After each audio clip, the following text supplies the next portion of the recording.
bình, đồng đội tôi chắc tay xuống. Giữa thời bình, cha mẹ già vẫn ngóng trông con.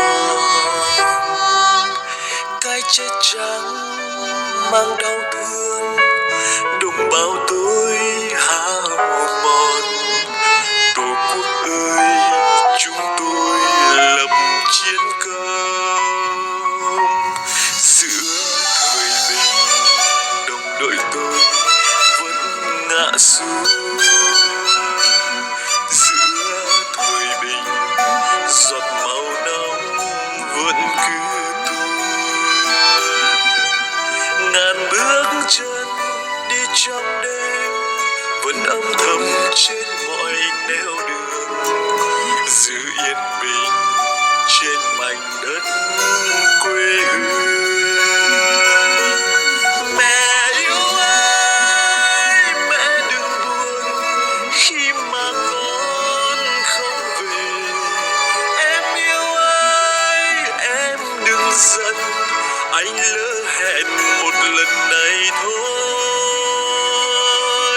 Đồng đội hỡi, có nghe gọi tiếng vọng hồn thiêng núi sông. Lời thề đó là bản trường ca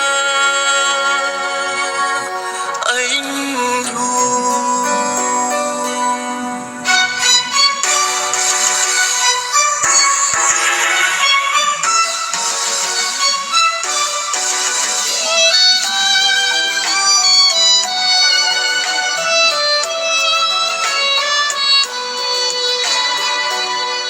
Giữa thời bình, đồng đội tôi vẫn ngã xuống. Giữa thời bình, giọt máu nóng vẫn cứ tuôn. Ngàn bước chân đi trong đêm vẫn âm thầm trên mọi nẻo đường, giữ yên bình